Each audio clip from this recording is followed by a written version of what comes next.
to the Woman's Cave podcast. What? Yeah. So if you really want to see this one, guess what you have to do? blogtalkradio.com and I thought. Or you can wait for us to show up on iTunes. Whichever. Because for some reason today, we are having technical difficulties. Because, as much as we love technology, sometimes it just doesn't work with us. You ain't lying. Oh, by the way, I'm Jade. Oh, and I'm Winona. Remember to introduce ourselves. We remembered. Yeah, well, something like that. See, like, whatever. It's just because we're so excited because we have a wonderful guest today, and we have a smart segue for you guys. But we have to hold it. So hold on. Yes. Here we go. First, we are the co-authors and co-founders of the And I Thought Ladies and the And I Thought series. Recently, in your local newspaper in Annapolis. What? We'll be in Atlanta this weekend, you guys. So come on out and support us. And our first book is And I Thought Divorce Was Bad with Other Life Lessons. And I Thought Being Grown Up Was Easy. And I Thought I Could Juggle It All, which is only available for pre-order. One of our guests today, they really helped us out with this. Kit, just want to say mad support to us. Thank you so much. Mad support. Awesome. Much love. Yes. And then we have And I Thought I Did My Journey Alone. I said it and didn't mess it up. What? Yo, there's our guest right there. He just popped back in. Yay! Yes! So, video edition. Yes! We're so excited. Okay, so anyway, And I Thought I Did My Journey Alone is available. It's available right now, actually, for order. Yes. So please go order it. And we need hopes, prayers, positive thinking. And if you have connections, we'll take your use of connections. We'll do that too. We're joking, but not really. We're joking. Yeah. Because the Maven PR group has put us in for the NAACP Image Award. So we're hoping all 15 of you out there read the book. And if you don't read the book, can you just nominate us on, the cover? It's a beautiful flip-flop. Just look at it. You want it. You want it as your nom. You want us there too. Gorgeous. Yes. Gorgeous. But anyway. We're not here to talk about us. We're not. Segue time. No, it's not. Because we haven't said all these books are available on Amazon.com, BarnesandNoble.com, and AndWeThought.com, which we will sign it personally to you. You'll have our terrible handwriting, all of that good stuff. There was one thing else I wanted to say, and I forgot. So there it is. Yep. Swaggy time. Swaggy time. So our guest today, before we got on, we were talking about gentering. Yeah, because we had technical difficulties, and he is much wiser than we are. Therefore, he was like, sometimes, you go from mentoring to gentering. And our lovely genterer, would you mind introducing yourself? Oh, my pleasure, ladies. Hi, all. My name is Mark Orkin, known as the Stress Doc. I'm a licensed clinical social worker and speaker, writer. I've authored a number of books, which I'm sure I'll get a chance to talk about. Yes, and also a psycho-humorist. And I'll let you all decide what the emphasis on that word should go, where that should go. But anyway, as we were all talking, I was having trouble, kind of figuring out how to get to the video screen, or, in fact, it's even hard for me to articulate exactly what the difficulty was. And one of the things that, I'm going to share a concept that's not mine. A writer for the New York Times described that those people that grew up with the internet, let's say, were in school, in public school, in the 80s or the 90s, whatever, they are internet natives. Now, us folks, where there was no internet when we were in, high school or even in college, we're internet immigrants. And so I'll never have the same kind of sort of natural facility and familiarity with all this technology that you all will. And so what I came to realize is, while the older generation, has certain experience about life and, have made plenty of mistakes, and we can share and mentor younger folks, but we need gentlers, that is the younger tech-savvy generation, to really help bridge the digital divide, to help us to find the digital promised land. So, in a way, you all are Moses. So, Moses, lead on. That is so funny. I don't think I'm a Moses. I think I'm more like a Joshua at this point. Okay, well, we'll call you a I'm going with Joshua. We don't know. But, that was a very interesting thought that you brought up, because I think that we as a younger generation, we don't understand, because we did have this in our schools and on our phones. I mean, this is just what we grew up with accepting. The internet has been and will be. And we don't understand that a lot of times people that do not, I know even with my own parents, I have to find and help them get apps. And so I'm like, it's really easy. It's so easy. It's so easy. And they're like, it's not easy. What's easy is to get a book, drive to the library, pick up your book and read it, and then bring it back. They're like, that's easy. This is not easy. And this is and the example I gave, when we were sort of trying to figure out how to, what the technological glitch was, is that I said, if I came from let's say if I came from Albania and I spoke very little English, would you take a little bit more time, speak more slowly, sort of help me with words that I wasn't sure about? And he said, of course. Well, that's exactly the imagery. I'm like someone from Albania who hardly knows English, and I need, as much guidance as possible. And that's just very interesting to us, because as we know, you're a very, very smart man. And I know my parents are very intelligent, or well, at least to me they are. And they're very intelligent, they're very wise, and so you don't want to insult their intelligence. You feel like you're going to insult their intelligence if you over-explain and then baby step it down. You're like, well, I'm insulting their intelligence. You want to be respectful to everyone. And as you explained with that Albania example, I really understood, and I said, oh, wow, yeah, we are talking two different languages. This is very interesting. So I thank you for that. I'm raising my hand because I'd like to say something now. Yes. Thank you so much, yes. Jay. I'm sorry. Thank you, Mr. Gorkin, without a G. Gorkin, just in case y'all want to say. You can call me Doc or Mark, but Mr. Gorkin feels like someone else. You're like, Mr. Gorkin, that was my father. So Mark, Dr. Mark. I was going to say that what was interesting to me is that when you were saying about gentering, the first thing I thought about is, yes, gentering goes both ways, because you're going to be mentoring a person who is like a gentleman who's definitely established in the world, but you have the worry. So that can actually come from, because you know how the world works. We know how the internet works.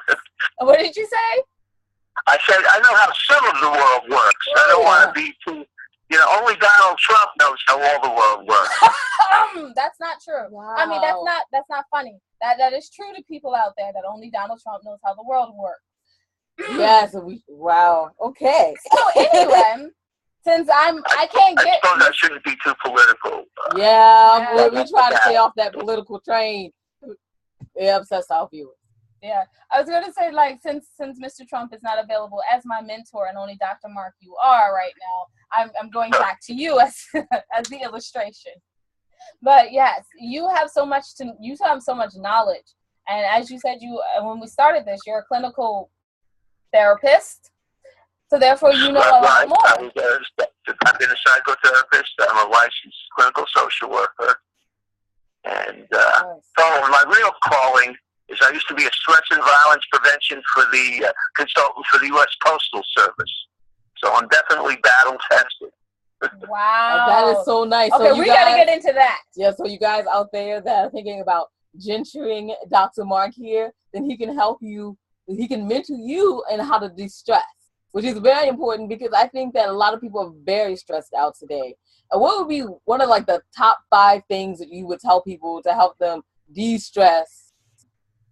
Well, I actually have something what I call my formula for natural speed. And speed is an acronym. The first S stands for sleep. If you're not getting, on the average, at least 6 or 7 hours of sleep, you're really putting your mind and body at risk. And we know that lack of sleep not only just has you groggy and your mind, in a brain fog, but it seems to be related to overeating, obesity, obesity, and diabetes.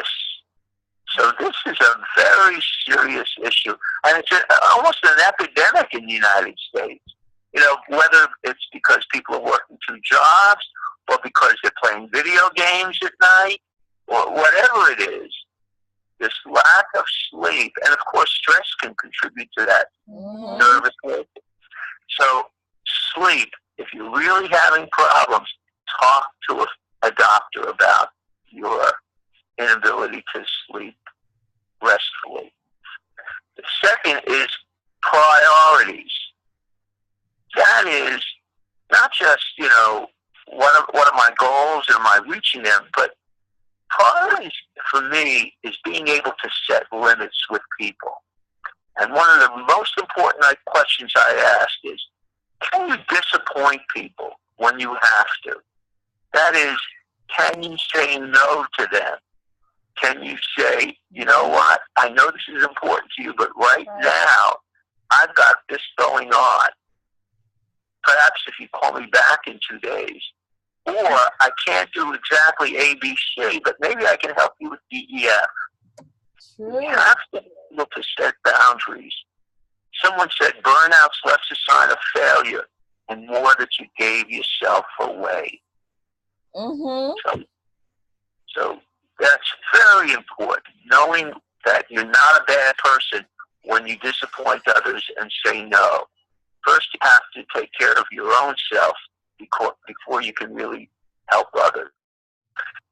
Third, actually, P is priorities and passion, because we need to set boundaries so we really have some time to do things that we love to do. You know, so many of us are always being the strong shoulder for others, but are we taking time, you know, whether it's working in our garden, riding a motorbike, you know, whatever really helps you feel like you're communing with your soul and really, you know, helps you feel like really me. What's just naturally me? Maybe I just love dancing, and I've got to be doing that more. So, priorities and passion. The E, because don't forget we're spelling speed, stands for empathy. You know, what did I once write? E is for the empathy found in a caring shoulder. But all give without take is a big mistake. For now you shoulder a boulder. So I like how you said that. All give and no take. Wow, that's powerful. E is for the empathy found in a caring shoulder. But all give without take is a big mistake, because now you shoulder a boulder. Dr. Mark, can I say real quickly, there are a lot of women out there that are loving you because that's how they feel in marriage and/or relationships. I apologize. Keep going. No, please. I don't want to just psychobabble. You jump in whatever you want. No, it was absolutely wonderful because we just had we were having a whole conversation and a whole bunch of conferences around that about how you give, and then you feel like you're at your limit. Exactly. Right.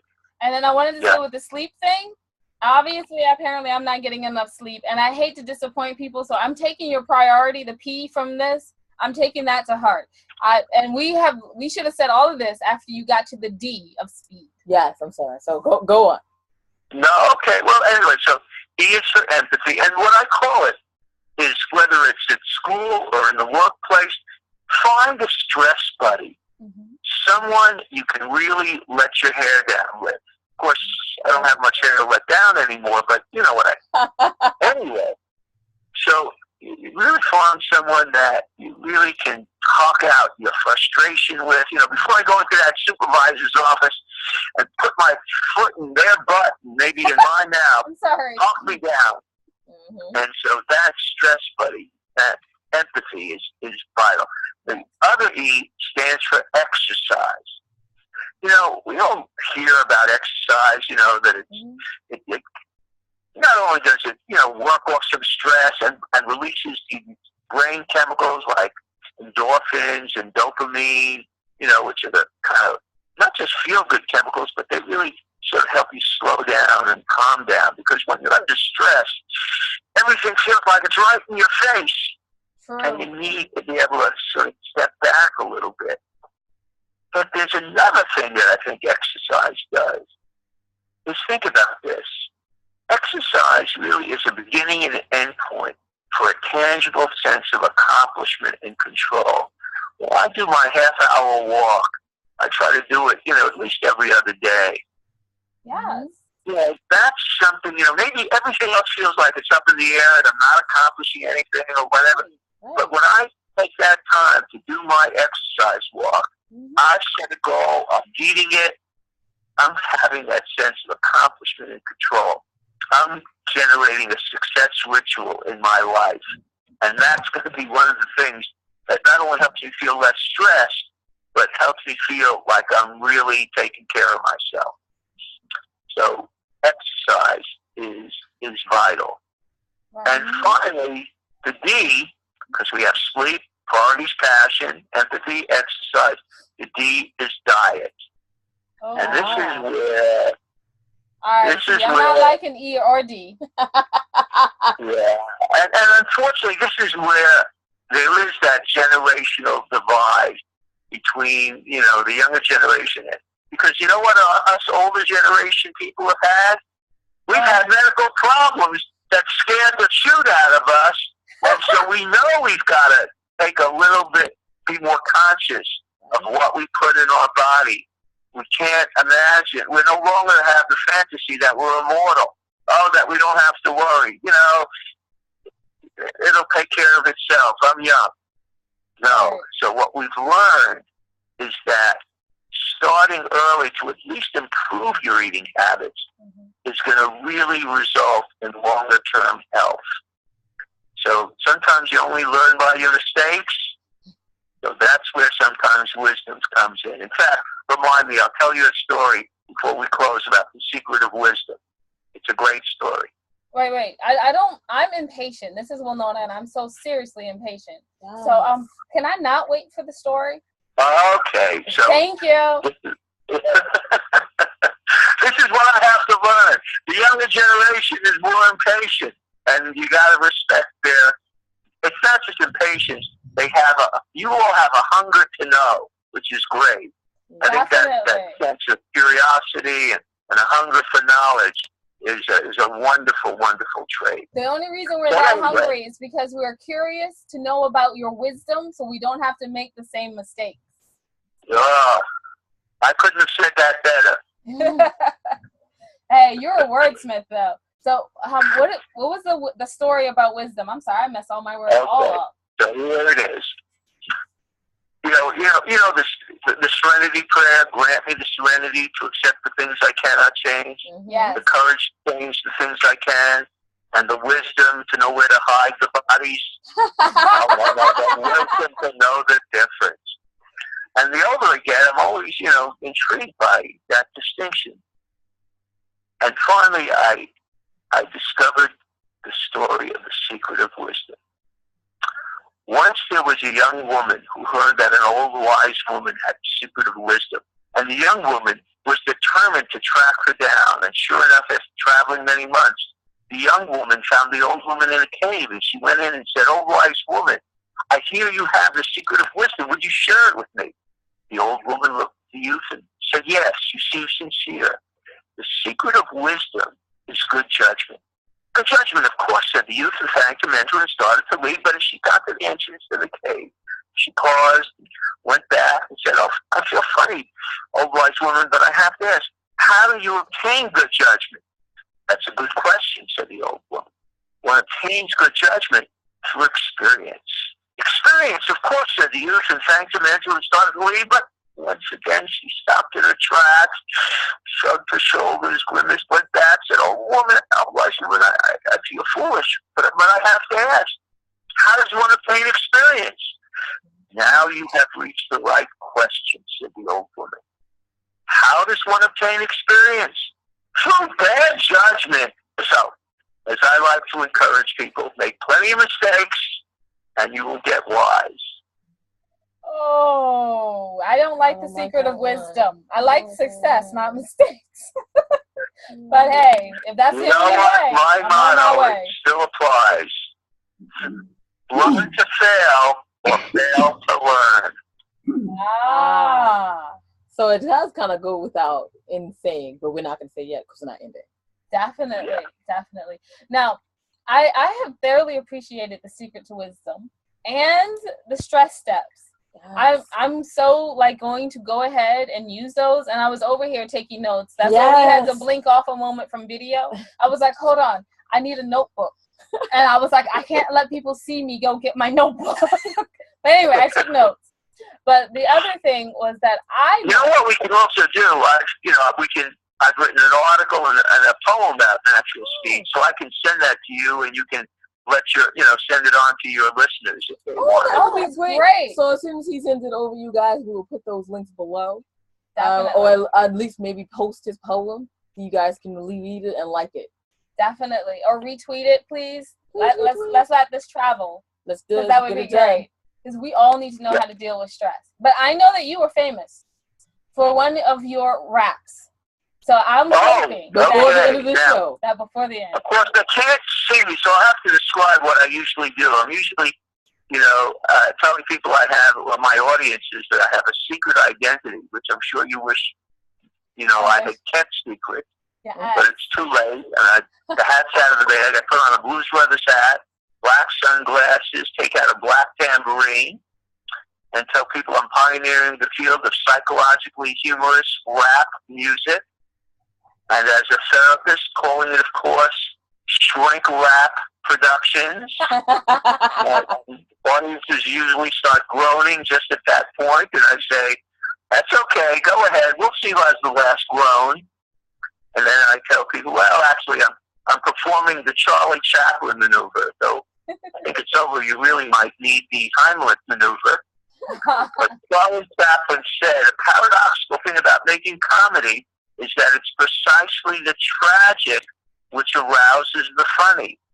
We have to laugh due to our helplessness in the face of natural forces and in order not to go crazy. Now, what you're about to hear will definitely confirm that I have lost my marbles, but okay, as I like to say, buckle up your straitjackets. Here we go. The Stress Box Stress Rap. Ready? Ready. When it comes to feelings, do you stuff them inside? It's Tough John Wayne, your emotional guide. And it's not just men, so proud and tight-lipped. For every Rambo, there seems to be a Rambette. So you give up sleep, become wired and spent, escape lonely frustration as a moral content. It's time to look at your style of stress. You can't just dress or undress for success. Are you grouchy with colleagues or quietly mean? Hell, you'd rather talk to your computer machine. When the telephone rings, you're under the gun. Now you could reach out and really crush someone. The boss makes demands, yet gives little control. So you prey on chocolate and wish life were dull, but office desks a mess.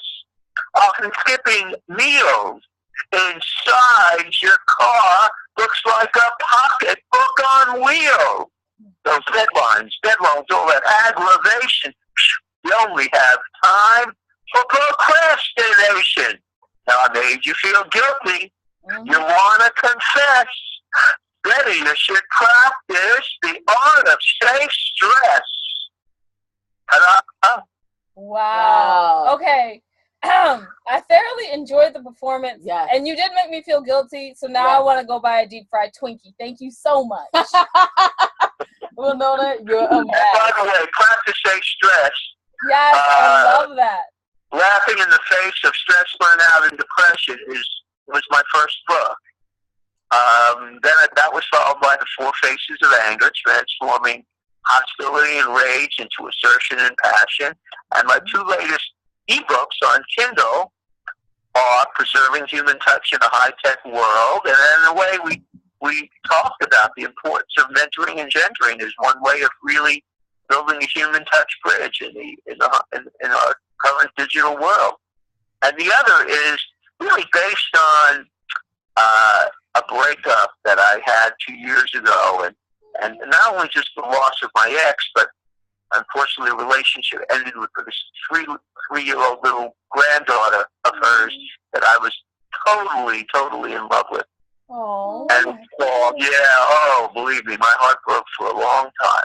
And it's called Fierce Longing, Fiery Loss. Oh. Relearning to let go, laugh, and love. Awesome. So that's where I'm at. Trying to relearn how to let go, laugh, and love. And I must say, being with you gals has definitely been a step in the right direction. So thank you very much.